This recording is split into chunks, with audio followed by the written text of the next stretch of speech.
flowers from a single tiny seed. Yeah, power to the collective in the data and the soul. The hive mind's getting louder, finding voice and control. Good morning, Hive. Happy Saturday, July 19th, 2025. Got the audio coming in. I hope everybody had a great Friday night and your Saturday's off to a wonderful and relaxing start. I don't have coffee, but Mrs. Birdie bought these 200 milligram caffeine Alani things. So I'm excited for this stream, to say the least. I ordered a bunch of like Hive Mind and Birdie jerseys, and this one, I don't know if you guys can see that. It says Birdino on the back. I'm not really sure how. I don't know if it confused Birdie and then number one, but I would have never put NO1. But like I said, that's what you get for ordering a jersey off a website that has the best pricing. So that's where Birdino came from. So without further ado, and Phoenix, you can answer these questions as well when you're up here. I think it'd be fun for the guests to answer it too. But this question of the day from the Discord thread comes from Cat's Mojo.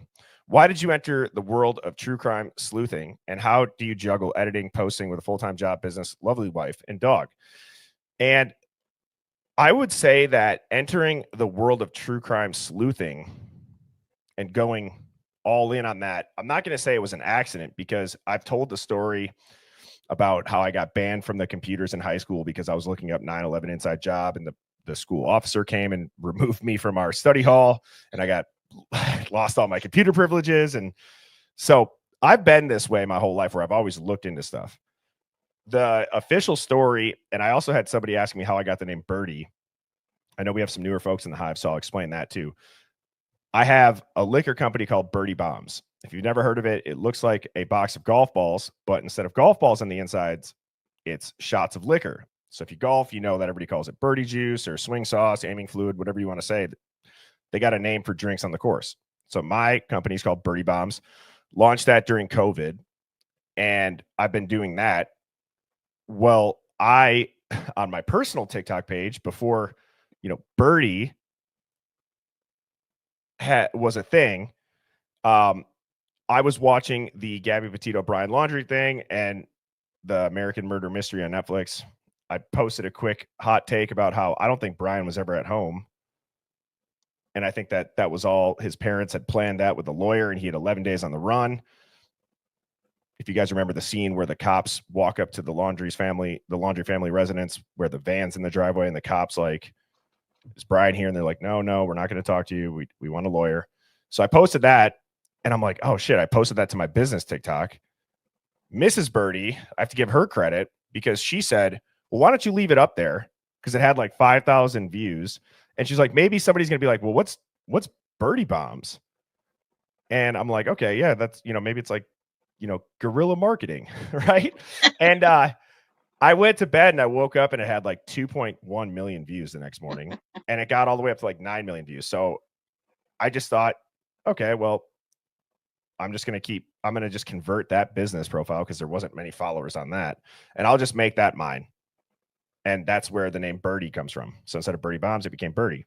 And I just started posting pretty much everything that I've said in the past to my friends and family onto the internet. And I've met incredible people along the way. Now we are here with the Hive, and I couldn't be happier on how it all worked out. And I think it's always way more fun when things in life happen kind of unexpectedly, and you just kind of lean into it, and it ends up being such a fun ride. Now, how do I juggle editing and posting with a full-time job, business, lovely wife, and dog? Well, I couldn't do it without Mrs. Birdie, and I'm not just saying that to be corny. She is the MVP behind the scenes. She set up our website. Her and Dawn are in the Discord. It's Dawn mainly doing the Discord, but Mrs. Birdie's a mod on all of the channels. Mrs. Birdie responds to comments and emails when I'm not able to, if I'm traveling for work. And then same thing with my liquor company. She's always there helping me with the tastings and the events that we put on and we do. So the simple answer is, how do I juggle editing and posting with all that other stuff? Is I have an incredible wife who believes in me and supports me. So that's the secret sauce. Now I know this slide is from yesterday. I'm doing this as a refresher. Okay. So I don't see a situation where the Idaho 4 case, and this is just my opinion, I don't see how the Idaho 4 murders happen without some sort of drug or fraud or something went bad with a network of people that aren't afraid to make you pay if you mess with them. In my genuine, honest opinion, I don't think that I'm not going to say that college kids aren't capable of doing it, because they could have been the college kids that did it. But I'm saying I don't believe that somebody just out of the blue would commit that violent and heinous of a crime and then also have the craziest court case ever follow it. I think it would be closed and shut if it really just was a college kid or Brian Koberger that just snapped, murdered them. It wouldn't be a 3-year case with all these wild sealing and redactions. I've said that. So I have a relatively heavy video clip stream prepared for everybody today, but I just wanted to touch base on this to kind of get everybody's mind, kind of all on the same page here. This was an interesting video that I watched last night before bed. It's called How to Spot a PSYOP. Now, we're not going to watch the whole thing. I'm going to fast forward to 1 or 2 parts, but this guy talks about the top 4 or 5 things that you need to look for. While they're very obvious to people like us, I want you to think about people in your life who they couldn't spot a PSYOP if their life depended on it. So here's how to spot a PSYOP. And I've never said this publicly before, but here is the step-by-step formula that will enable you to spot a psychological operation. Separating manipulation from genuine news is like kind of playing detective. So here's a few steps that will put you on top of everybody for being able to spot a PSYOP. Number 1 is analyze the source. Is the outlet known for credible reporting? I already disagree with this part with the 2 that he's about to say, but his point is good. Or do they thrive in sensationalism? So established outlets like Reuters, sometimes Wall Street Journal, they report facts first, and others are way into drama.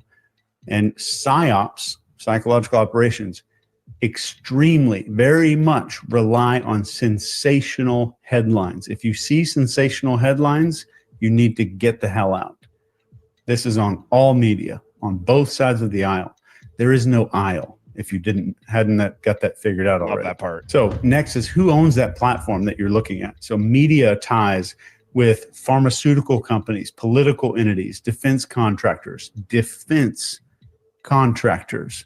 I dare you to look that one up tonight. And so step 2, question the timing. So you want to ask yourself, does the story that I'm looking at right now appear during a major crisis or scandal or upcoming election maybe? PSYOPs will very often distract from bigger issues like UFO footage released during major policy debates or global unrest. Huge red flag.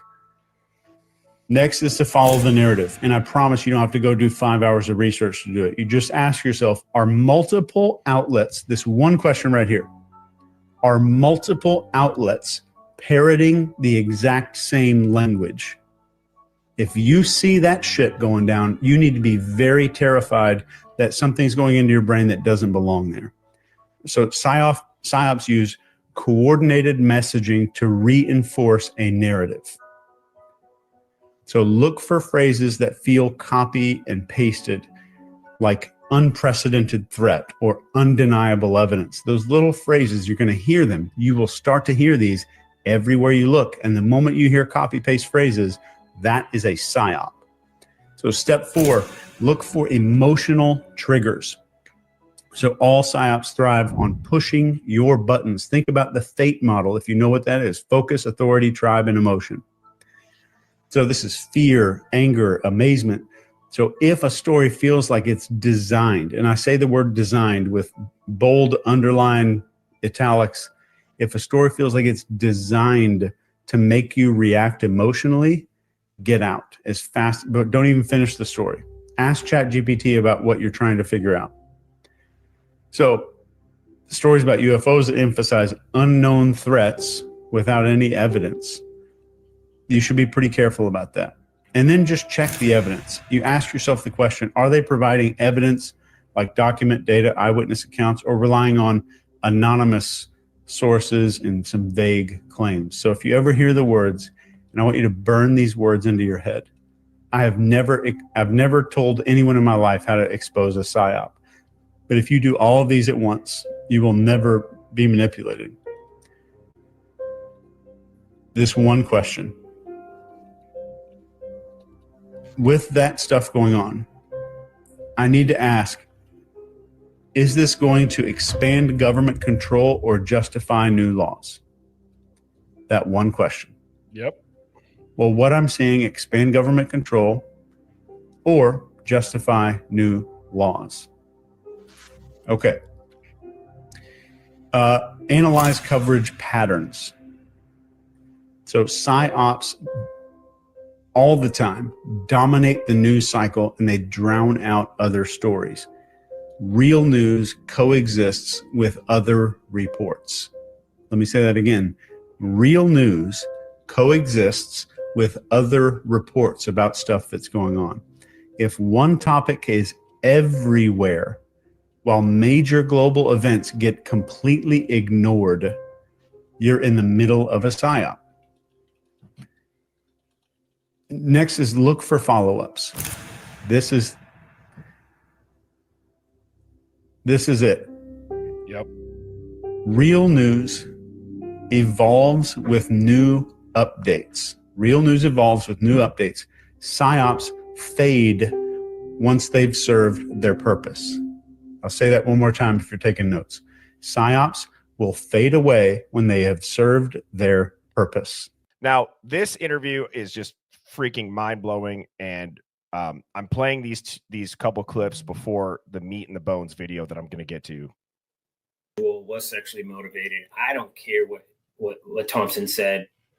They've got a plan for him. They've got a job role for that man, and it's not every day that you get somebody who wants to be a police officer, is dying to be a police officer, is literally talking to them every single day about how he was going to be a police officer.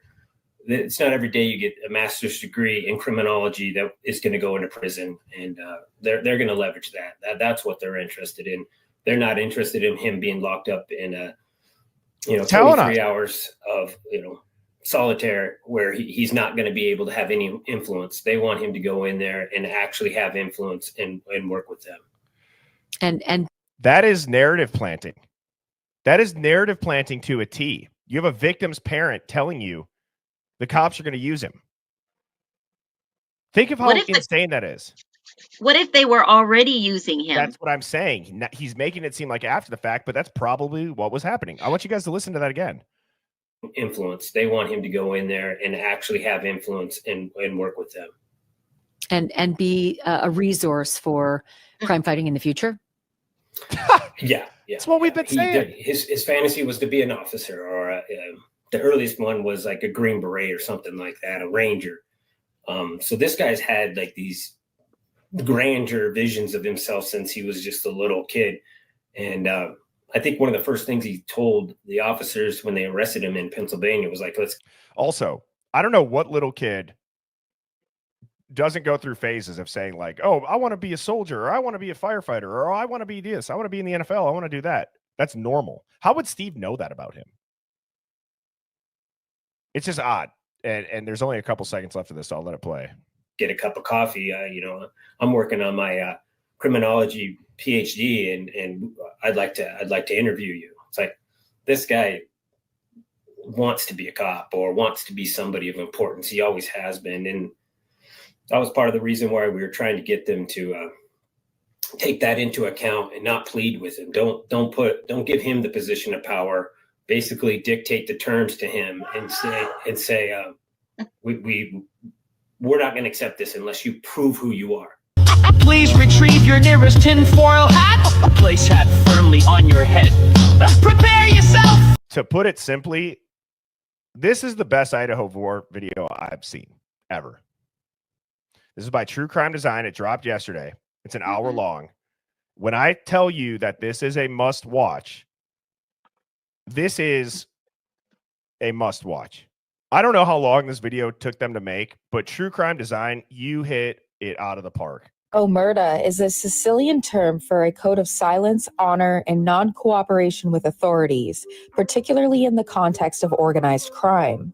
I don't know nothing about that. You need to go no further, just say nothing else. This is what I'm telling you, what I'm exposing to you and the press and everybody. This is my doom. Omerta is a piece of shit if you don't agree to it. If you don't agree to it, it's nothing. Okay, but what is it supposed to be? It's supposed to be what are we told? We're told that no matter what happens in that life. But I said that it's a double-edged sword. You can't have your own interpretation of Omerta. It is what it is. Omerta is you never know. I'm not saying I told it is what it is. I agree You with can't talk, period. Originating in southern Italy and most commonly associated with the mafia, the concept of omerta has spread to other organized crime groups, serving as a crucial tool for maintaining secrecy and protecting members from prosecution. Members swear to omerta, usually involving a secret blood ritual to become made into a crime family, and it means that they must never inform authorities or rivals about the group's secrets.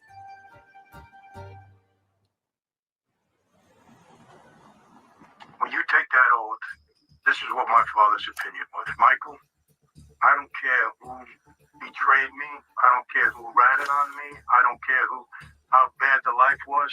I took an oath, and I couldn't live with myself if I betrayed that oath. I don't care what anybody else did. That's it, and I'll live this way until I die. Did you do anything for the family at all in this time, or did they just do things for you? Just go out, kill for them.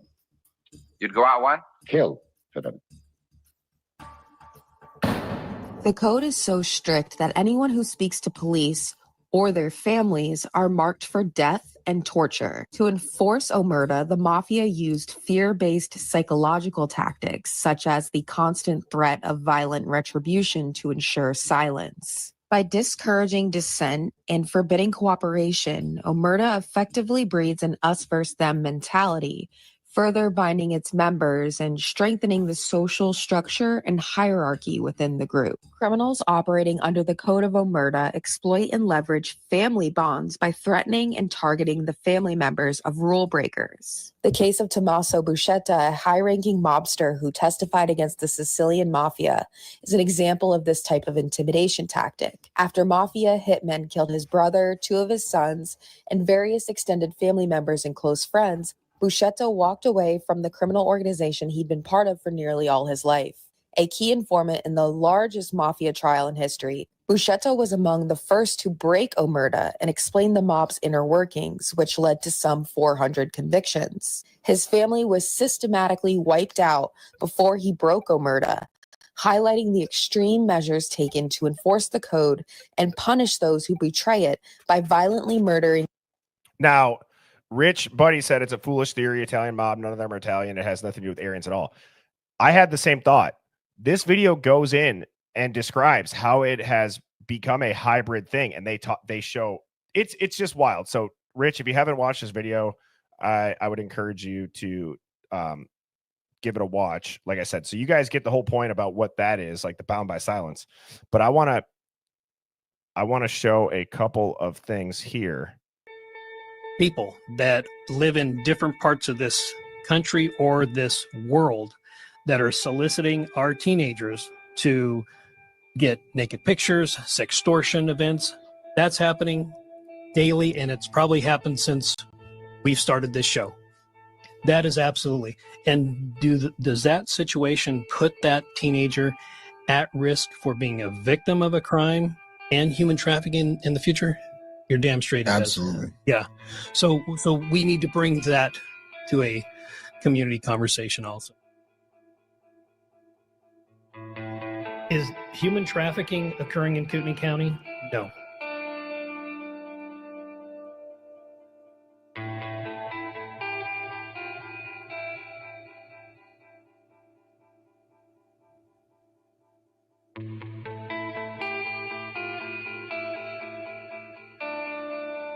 Please don't get distracted by the conspiracy theories, and I'll just be perfectly blunt. The nonsense that some people put out there just to stir the pot, that hurts the families all the more. That hurts the community all the more.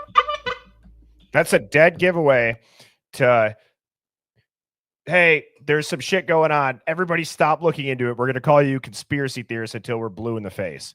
You saw it with George Bush down on ground zero. You hear it all the time in the media with the COVID shit, with God knows what else. And now don't let these outlandish conspiracy theories. Why would you have to say that? If it's so straightforward, there's no conspiracies. There's this other thing we were talking about, man. There's I don't know anything about it. It's the first time I ever heard of it, man. A group called Omerta up there. Oh, yeah. They're actually pretty big right now. And are they Italian? Are they white, Mexican? Well, Tony Phelps, Joe Kelly, and Nugget, they started a group in the joint called Omerta, right? Rich, this is the part. It was originally a bunch of just white boys, gangster white boys from Snohomish County, which is north of, about 30 minutes north of Seattle, right? So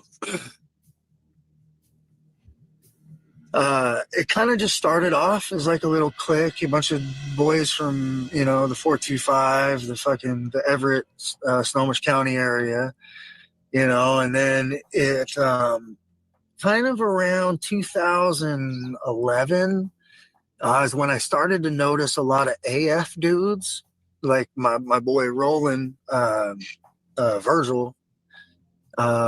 He was AF, but he had Omerta tattooed on the back of his neck, because all the Omerta dudes had Omerta right on the back of their neck between their shoulder blades. Right, that's where they got it. And so I was like, "Hey, dog, why the fuck you got? Why you rocking that?" He's like, "Oh man, I'm kind of trying to make it a hybrid thing." And I was like, "What?" Yeah, right. And I was like, and at that point, that's kind of when I was like already kind of losing my whole fucking luster about the whole AF, because like here this young kid. About a year later, I'm in the hole, and I hear some talk about we might be going and having some beef with the Omerta dudes, right? And I'm like, for what? And because some guys were leaving, going to Omerta, blah blah blah. I think Omerta was kind of becoming a little bit more popular, because at that point, a lot of AF dudes were, like, a lot of the original dudes were getting poked up and stabbed, right? And getting forced out. So that didn't make us look good. One, who wants to fucking join an organization where you're just going to end up getting forced out in 10 years? So we were already, the family was already struggling at that point.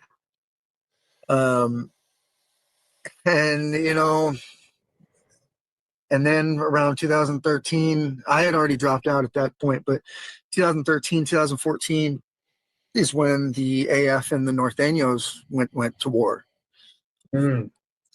So from 2014 to like 2017, it was head up on site anywhere you went, Norteños and AF. Well, that right there pretty much wiped out the AF as far as numbers. Because anytime you get certified as AF, they're sticking you in the hole.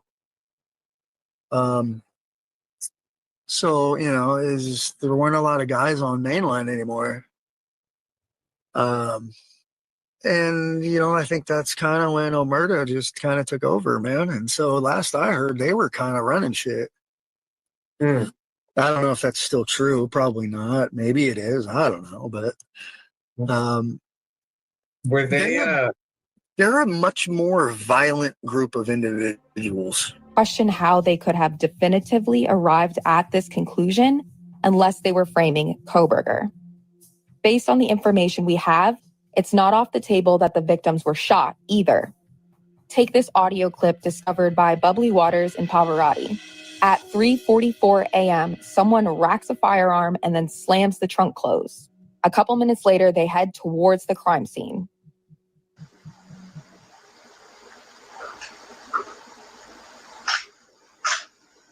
That's a gun rack.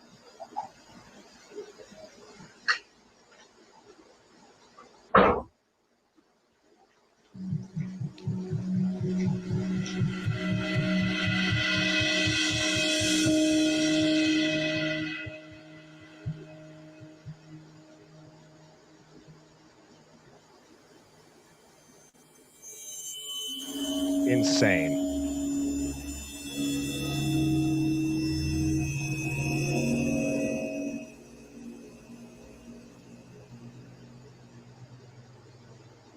Also, remember what Christy Gonzalez said about the panicked call she received from her niece that morning, finding out her daughter was killed? She's like, I think Kaylee's dead. And I said, well, what do you mean? And she All of said, our stomachs just dropped. She said there was somebody just called me and they live down there. And she said there was a party last night and somebody went in and shot the party up and Kaylee was shot. I was like, what? And I just threw my phone. The obvious retort to this would be, but TCD, we've never learned anything about finding bullets. And that's correct, but you know what there was evidence of? Injuries that were unique to Kaylee, described by the coroner to Steve Gonzalez as, quote, big open gouges, end quote, and significantly more brutal than Madison's. Their means of death don't match. Maddie's They don't. and Kaylee's cause of death, it does not match based on the autopsy report. They don't match. We've heard all the rumors of organ removal to pay down drug debts. And considering the language used to describe such injuries, I'd say bullet removal doesn't necessarily sound too far-fetched. We also heard from the Gonsalves family that Kaylee was beaten in the face and head to the point where her nose was broken and her face left unrecognizable, raising the possibility that a handgun could have been used as a blunt weapon in the attack. All this to say that I highly doubt the intruders entered the house with just a knife. There were likely firearms involved. Whether they were used with a suppressor or not is up for consideration. I also want to bring up a contradiction pertaining to Xana's injuries. Shortly after Brian's arrest, one of the elusive, quote, sources close to the investigation, end quote, leaked information to the public that Xana, quote, repeatedly grabbed the attacker's knife, so much so that she sustained deep cuts to her fingers and that her fingers were nearly severed off, end quote. Just like all the information disclosed to the public in this way, this statement had a purpose pertaining to narrative control. However, there's a contradiction here as indicated by forensics expert Joseph Scott Morgan. And I asked if any of the victims had been slashed. And she seemed to be very clear that these were all stab wounds. But these sources are saying that, Ethan had been slashed, that his neck had been slashed, and that was the original injury he received. I guess the same question for you. Can those two things still be true? Can a coroner consider a slash a stab? Not only is the injury to the neck a slash, allegedly, according to this person, but these injuries that you're talking about on the hands, these are going to be incised wounds as well. Not necessarily slashes, but this is as a result of grabbing hold of the blade and pulling it through the hand. These are not stab wounds. I can tell you that definitively based upon my experience. So, yeah, there probably are some stab wounds, but that information is, you need more clarity here. Given these inconsistencies, I can suggest that maybe these weren't defensive wounds, but rather mutilation to send a message. The act of cutting off fingers in the context of cartel violence carries specific meanings, including punishment and warning, intimidation and psychological warfare, and symbolic messaging. Specifically, cutting off an index finger might signify punishment for informing authorities. All of these themes line directly up with what we've been talking about and are supported by the timeline and criminal procedural history of Xana's mom. So I can suggest that that information was put out there by law enforcement and disseminated by Ashley Banfield as a means of damage control. Exactly. Now, I want you guys to rewatch this and tell me if this makes more sense now. Let's say if Steve or somebody related to Steve had snitched and Kaylee was the debt that had to be paid, does I paid that bill make more sense in saying that he sent his daughter to college to get an education. She came back in a box so he can speak on it. I don't know how that shit works. Obviously, I'm not in any of that, but in my head, and I could be way off, my thought is, okay, the hit was done. That bill is paid. I can now talk about my daughter being killed. No match. Would indicate that one of them. He doesn't have to may go have up been the a target. steps. Let's stop playing games, guys. I need somebody to step up and be an alpha. Be somebody to be a leader. Don't make me do it. I don't want to do it. He doesn't have to go up the steps. Their points of damage don't match. I'm just gonna say it wasn't leaked to me. I earned that. I paid for that funeral. I paid for that. It's my right. You ain't taking that from me. Calm down. If you don't want to say nothing, that's your bet. But don't say I'm leaking anything. I paid that bill. Sent my daughter to college to get an education. She came back in the box, and I can speak on that. My whole point is, look, there's nothing that, and Phoenix and I have said this, or at least like I personally, like I'm not digging into people's records. I'm not pulling stuff. I don't have access to that. But what I can do is I can recognize patterns. Okay. Now, the thing that's bothersome to me personally is that while, yes, this might be a cover up to protect people, that's fine. Okay. There's a fine line between, hey, we are protecting the public for your own good and we can't tell you about it. I understand that there's going to be situations that are inevitable. You have to do that. There's violent people out there. There's powerful, violent people out there. There's people that have infiltrated law enforcement, the courts, politicians, companies. We all know that.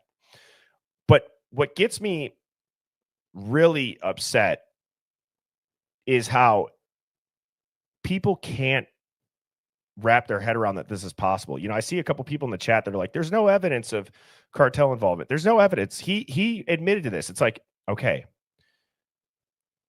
At this point, if you're still thinking that way, not just about this case, but in general, because something tells me that you probably think about everything in that manner, then there's no hope. It's just like, I don't know what to tell you. If you haven't woken up by now that what we get told as the public is not always the whole truth, and that there's something bigger going on in the background to accomplish something else that's bigger, I don't know what to do, because we're sitting here, we're showing you this. And if you want to say there's no evidence that there's cartel involvement, okay, there's no evidence that Brian Koberger was in the house. Bill Thompson stands up and says, we can't put him in the house. We can't say that he had any connection to the victims. We can't even say that he intended to go there and kill all of them. There was trace DNA that should have been forensically unavailable to be tested. There wasn't enough. And you look at some of the other DNA that's under Maddie's nails, and Brian's in the middle of the list. Ethan had the highest. Then there was another person above him. Then it went Brian, then two others underneath him. And so my question to people that are like, but he admitted it. Guys, they've done crazier shit than put the perfect loner criminology PhD in a position to take the media heat while they take down a giant drug and fraud network in that area. As we know, this is on the DOJ's website. Freaking Pam Bondi's talking about it on the White House lawn about, you have the Sinaloa cartel that went down in Eugene, Oregon. You have the JJB case that the same day Brian Koberger randomly out of the blue takes his plea deal, that case gets finished off. You go and watch that video, True Crime Design. If you watch it with an open mind, and I hate even saying that because people are like, oh yeah, just a YouTube video. Like I said, I don't know what to say to convince you that this stuff's possible, but like I said, they've done crazier shit than put some loner criminology student into a small rural college town where there's a bunch of foot soldier Greek university students running drugs to them and laundering their money. As I've said, they've taken down 2 giant towers to get us into a war where they lied about weapons of mass destructions. And then you have our soldiers guarding poppy fields, and it leads to the biggest opioid epidemic in our country. You have the Gulf of Tonkin. That was a lie. It never happened. That ship was never attacked. Millions of people died in Vietnam because of that. There's so many things that are like, you have to wrap your head around that the technology exists to fake a multi-victim attack and make the world believe that it happened to accomplish a bigger agenda. Psychological operations are very real. They're very serious. It's not to say that nobody dies. People do die. Same thing with false flags. People die, unfortunately, in those. But it is set up, state-sponsored, accomplish the goal for the greater good. And it's disgusting. I think that it needs to stop. I think that people need to learn how to recognize it. People need to learn how to call it out. And then the worst part about it is we have people in this hive, myself, Phoenix, any of the guests that I have on, that are sitting here with a slide saying, look at this, explaining it. And the only thing that people can do is just parrot what the mainstream media can say, where they have how many ex-CIA people that are now talking heads. They have how much funding from defense contractors, how much funding from pharma companies, how much funding from politicians and NGO groups. It's all out there. If you can't put those together in your mind at this point, it's the simplest time ever to wake up.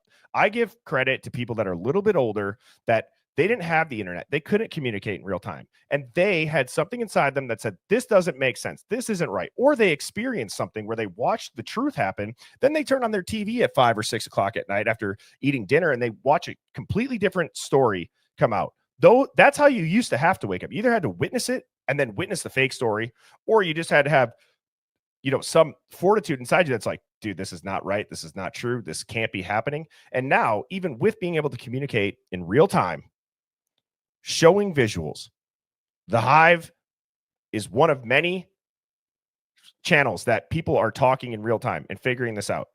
And if you still can't wake up, I would highly suggest to stop drinking tap water, decalcify your pineal gland, stop mouth breathing, and start tuning in to channels like this and other alt news, because your entire worldview will be flipped upside down, and it's going to be for the better.